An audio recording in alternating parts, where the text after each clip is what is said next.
തിരുവനന്തപുരം അണ്ടൂർകോണത്ത് മൂടിയില്ലാത്ത ഓടയിൽ scooter വീണ യുവാവ് മരിച്ചു. അണ്ടൂർകോണം സ്വദേശി അൻഷാദാണ് മരിച്ചത്. വളവിൽ വെച്ച് നിയന്ത്രണം വിട്ട സ്കൂട്ടർ തുറന്നിട്ട ഓടയിലേക്ക് വീഴുകയായിരുന്നു. സ്കൂട്ടറിലെ ലൈറ്റ് അണയാതിരുന്നതിനാൽ പിന്നീട് അതുവഴി വന്ന യാത്രക്കാരാണ് അപകടം അറിഞ്ഞത്. ജിബിൻ വിവരങ്ങൾ നൽകാനായി. ജിബിൻ, എപ്പോഴാണ് അപകടം സംഭവിച്ചത്?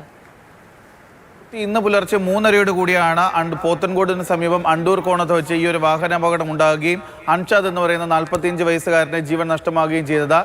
പോലീസ് പറയുന്നതനുസരിച്ച് 3:30 കൂടി അൻഷാദ് വീട്ടിലേക്ക് പോകുന്നതിനിടെ ഈ അണ്ടൂർകോണത്തിന് സമീപത്തുള്ള വളവിലേക്ക് എത്തുന്നു. അവിടെ വെച്ച് സ്കൂട്ടറിന്റെ നിയന്ത്രണം നഷ്ടപ്പെട്ട ഓടയിലേക്ക് മറിയുകയുമായിരുന്നു. പക്ഷേ ഈ ഓടയിൽ മൂടിയില്ലായിരുന്നു. അതുകൊണ്ട് തന്നെ അദ്ദേഹം ഈ ഓടയ്ക്ക് അകപ്പെട്ടു പോകുന്ന ഒരു സാഹചര്യമാണ് ഉണ്ടായിരുന്നത്. പക്ഷേ ആ അപകടം നടന്ന സമയത്തും സ്കൂട്ടറിന്റെ ലൈറ്റ് ഓഫായിരുന്നില്ല. തുടർന്നാണ് പിന്നീട് അതുവഴി വന്ന വാഹനയാത്രക്കാർ ഇയാളെ അൻഷാദിനെ കാണുകയും ചെയ്തത്. തുടർന്ന് പോലീസിൽ വിവരം അറിയിക്കുകയായിരുന്നു. മംഗലപുരം പോലീസ് എത്തിയാണ് ഇയാളെ തിരുവനന്തപുരം മെഡിക്കൽ കോളേജ് ആശുപത്രിയിലേക്ക് മാറ്റിയത്. പക്ഷേ അവിടെ വെച്ച് മരണം സ്ഥിരീകരിക്കുകയാണ്. എന്തായാലും ഈ ഒരു സംഭവവുമായി ബന്ധപ്പെട്ട് ഇപ്പോൾ മംഗലപുരം പോലീസ് കേസ് രജിസ്റ്റർ ചെയ്തിട്ടുണ്ട്. മോത്തി, ഈ മൂടിയില്ലാത്ത ഓട നമ്മൾ പല സ്ഥലങ്ങളിലും കാണുന്നതാണ്. ആഴ കൂടുതലുള്ള ഓടയായിരുന്നു അത്. അവിടെ മൂടിയില്ലാത്തതിന് കാരണം എന്താണ് മനസ്സിലാക്കാൻ കഴിയുന്നത്? മോത്തി, ഇത് വലിയ ആഴമുള്ള ഒരു ഓടയല്ല. പക്ഷേ റോഡിന്റെ വശത്ത്, അതായത് പോത്തൻകോട് അണ്ടൂർകോണം ഭാഗത്ത് പോകുമ്പോൾ അവിടെ ഒരു വളവുണ്ട്.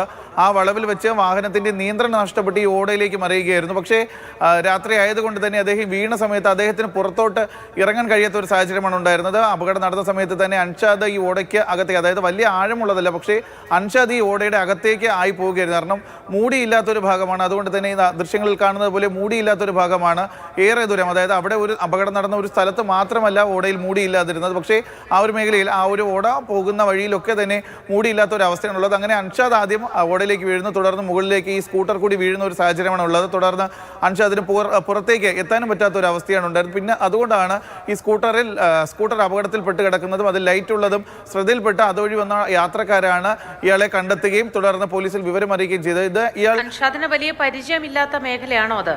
അൻഷാദ് ഈ പ്രദേശവാസി തന്നെയാണ്. വീട് തൊട്ട് സമീപത്ത് തന്നെയാണ്. ഇദ്ദേഹം കഴക്കൂട്ടത്തുള്ള ഒരു സ്വകാര്യ കോച്ചിങ് സെന്ററിലെ ജീവനക്കാരനുമാണ്. അതിനുശേഷം അവിടുത്തെ പരിപാടികൾക്ക് ശേഷം പുലർച്ചയോടുകൂടി വീട്ടിലേക്ക് പോകുന്ന വഴിയായിരുന്നു. അവിടെ വെച്ചാണ് ഈ ഒരു അപകടം ഉണ്ടാകുന്നത്. മോത്തി, CCTV ദൃശ്യങ്ങളിൽ കാണാം ജിബിൻ, വാഹനം അങ്ങനെ വന്ന ആ വളവ് വളയാതെ നേരെ ആ ഓടയിലേക്ക് വീഴുന്നതാണ് നമ്മൾ കാണുന്നത്. വളവ് വളഞ്ഞു വരേണ്ടിയിരുന്നു എന്ന് തോന്നുന്നു. അതാണ് ദൃശ്യങ്ങളിൽ കാണുന്നതെന്നാണ് മനസ്സിലാക്കുന്നത്. ജിബിൻ,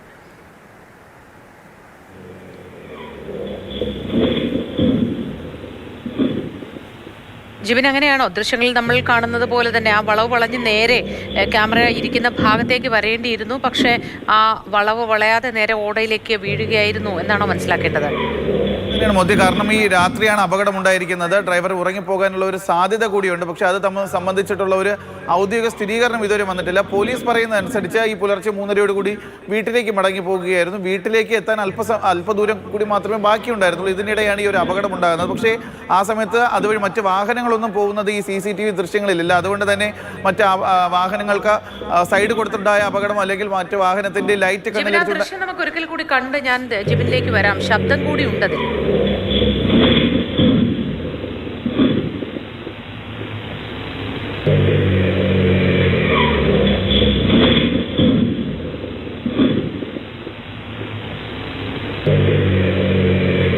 നല്ല വേഗത്തിലാണ് ഇരുചക്ര വാഹനം വരുന്നത്. വാഹനം ഓടിക്കുന്ന സമയത്ത് രാത്രിയാണ്, തണുപ്പാണ്, വൈകി ഉറങ്ങിപ്പോവാനുള്ളൊരു സാധ്യത തള്ളിക്കളയാനാവില്ലെന്ന് തോന്നുന്നു, അല്ലേ ജിബിൻ? മോത്തിയ തന്നെയാണ്. കാരണം ഇദ്ദേഹം ഈ കഴക്കൂട്ടത്ത് പ്രവർത്തിക്കുന്ന ഒരു സ്വകാര്യ കോച്ചിങ് സെന്ററിലെ ജീവനക്കാരൻ കൂടിയാണ്. അവിടെ രാത്രി ക്ലാസ് ഇരിക്കാനുള്ള ഒരു സാധ്യതയാണ് ഇപ്പോൾ പോലീസ് കണക്കാക്കുന്നത്. അങ്ങനെ അത് കഴിഞ്ഞ ശേഷം പുലർച്ചയോടുകൂടി 3:30 ഓർക്കണം, പുലർച്ചയോടുകൂടി വീട്ടിലേക്ക് പോകുന്ന വഴിയാണ് ഈ ഒരു അപകടം ഉണ്ടാകുകയും ചെയ്തിട്ടുള്ളത്. ഇതൊരു വലിയ വളവാണ്. കാരണം ഈ പോത്തൻകോട് നിന്ന് അണ്ടൂർകോണം ഭാഗത്തേക്ക് പോകുന്ന ആ ഒരു റൂട്ട് നമുക്ക് ശ്രദ്ധിച്ചു കഴിഞ്ഞാൽ മനസ്സിലാകും. ഒത്തിരിയധികം വളവുകളുള്ള ഒരു പ്രദേശം കൂടിയാണ്. അപ്പോൾ ആ ഒരു വളവ്, അദ്ദേഹം അത്യാവശ്യം വേഗത ഉണ്ടായിരുന്നു എന്ന് തന്നെയാണ് നമുക്ക് ഈ CCTV ദൃശ്യങ്ങളിൽ നിന്ന് മനസ്സിലാക്കുകയും ചെയ്തത്. അങ്ങനെ ആ വന്ന വേഗതയിൽ തന്നെ ഈ വളവ് തിരിക്കാൻ ശ്രമിക്കുന്നതിനിടെ നിയന്ത്രണം നഷ്ടപ്പെട്ടാണ് ഈ വാഹനം തൊട്ട് സമീപത്തുള്ള ഈ ഓടയിലേക്ക് മറിയുന്നത്. പക്ഷേ ഓടയിലേക്ക് മറിയുമെങ്കിൽ പോലും അത് സാധാരണ രീതിയിലുള്ള ഒരു അപകടത്തിൽ നിന്ന് ജീവൻ രക്ഷപ്പെടാൻ സാഹചര്യമുള്ള ഒരു അപകടം മാത്രമാണ് ഉണ്ടാകേണ്ടത്. പക്ഷേ അവിടെ ഈ ഓടയ്ക്ക് മൂടിയില്ലാത്തത് കൊണ്ട് തന്നെയാണ് ഈ അപകടം നടന്ന സമയത്ത് അൻഷാദ് ഓടയ്ക്ക് അകത്തേക്ക് പോകുന്ന ഒരു അവസ്ഥയുണ്ടായത്. തുടർന്ന് അൻഷാദിന് മുകളിലേക്ക് ഈ ഇരുചക്ര വാഹനവും പതിക്കുകയായിരുന്നു. പക്ഷേ കുറച്ചധികം സമയം കഴിഞ്ഞ ശേഷമാണ് ഒരു വാഹന യാത്രക്കാരൻ അതുവഴി വരികയും അദ്ദേഹത്തിന്റെ ശ്രദ്ധയിൽ ഈ ഓടയ്ക്ക് സമീപത്ത് നിന്ന് ലൈറ്റ് കത്തി ഒരു സ്കൂട്ടർ കിടക്കുന്നത് അദ്ദേഹത്തിന്റെ ശ്രദ്ധയിൽപ്പെടുകയും ചെയ്തത്. തുടർന്ന് നടത്തിയ തിരച്ചിലാണ് അതിന്റെ അടിയിൽ ഒരാളുണ്ട് എന്ന് അദ്ദേഹം കണ്ടെത്തുകയും ചെയ്തത്. തുടർന്ന് മംഗലപുരം പോലീസിൽ വിവരം അറിയിക്കുകയായിരുന്നു. മംഗലപുരം പോലീസും നാട്ടുകാരും ചേർന്നാണ് ഈ സ്കൂട്ടറിന്റെ അടിയിൽപ്പെട്ട് കിടന്ന ഓടയ്ക്ക് അകത്ത് കിടന്ന അൻഷാദിനെ പുറത്തേക്ക് എടുക്കുന്നത്. അൻഷാദിനെ എടുക്കുന്ന സമയത്ത് തന്നെ ജീവൻ നഷ്ടപ്പെട്ടിരിക്കാമെന്നാണ് കണക്കാക്കപ്പെടുന്നത്. എന്തായാലും മെഡിക്കൽ കോളേജിലേക്ക് എത്തിക്കുകയായിരുന്നു. അവിടെ വെച്ചാണ് ഔദ്യോഗികമായി മരണം സ്ഥിരീകരിക്കുന്നത്. നിലവിൽ അൻഷാദിന്റെ മൃതദേഹം തിരുവനന്തപുരം മെഡിക്കൽ കോളേജ് ആശുപത്രിയിലാണുള്ളത്. മോത്തി, അൻഷാദിന്റെ കുടുംബവുമായി ബന്ധപ്പെട്ട എന്തെങ്കിലും വിവരങ്ങളൊക്കെ നമുക്ക് നിലവിൽ ലഭ്യമായിട്ടുണ്ടോ ജിബിൻ? മൊത്തി, അത്തരത്തിലുള്ള വിവരങ്ങൾ നമുക്ക് ലഭ്യമാകുന്നതേ ഉള്ളൂ. അൻഷാദ് എന്ന് പറയുന്നത് അണ്ടൂർക്കോണം സ്വദേശി തന്നെയാണ്. പോത്തൻകോട് സമീപത്തുള്ള അണ്ടൂർക്കോണം സ്വദേശിയാണ്. ഇദ്ദേഹം ഒരു 45 വയസ്സുകാരനുമാണ്. അദ്ദേഹത്തിന്റെ കുടുംബത്തെ സംബന്ധിച്ചിട്ടുള്ള മറ്റു വിവരങ്ങൾ ഇനി ലഭ്യമാവുകയുള്ളൂ. ഈ എത്ര മണിയോടുകൂടിയാണ് ഇത് മനസ്സിലാക്കുന്നതും ഓടയിൽ ഇങ്ങനെ ഒരാൾ പെട്ടിട്ടുണ്ടെന്ന് മനസ്സിലാക്കി അധികൃതരൊക്കെ പോലീസ് അടക്കമുള്ളവർ സ്ഥലത്തെത്തുന്നതും?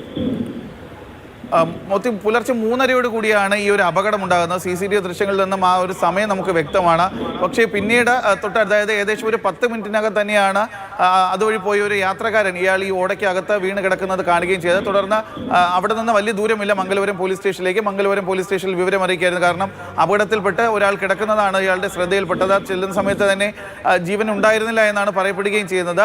അക്കാര്യത്തിൽ ഒരു ഔദ്യോഗികമായ സ്ഥിരീകരണം ഉണ്ടായിട്ടില്ല. എന്തായാലും വിവരം അറിയിച്ചതിനെ തുടർന്ന് പെട്ടെന്ന് തന്നെ പോലീസ് സംഭവ സ്ഥലത്തേക്ക് എത്തുകയായിരുന്നു. ആ സമയം കൊണ്ട് തന്നെ സമീപവാസികളും അങ്ങോട്ടേക്ക് എത്തി.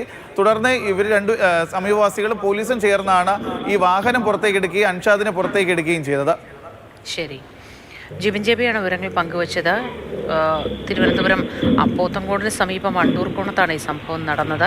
അൻഷാദ് എന്ന 45 വയസ്സുകാരനാണ് ജീവൻ നഷ്ടപ്പെട്ടത്. ഈ അപകടത്തിൽ വളവ് തിരിഞ്ഞ് വരുന്നതിനിടെ സൈഡിലുണ്ടായിരുന്ന മൂടിയില്ലാത്ത ഓടയിലേക്ക് വാഹനം വീഴുകയായിരുന്നു.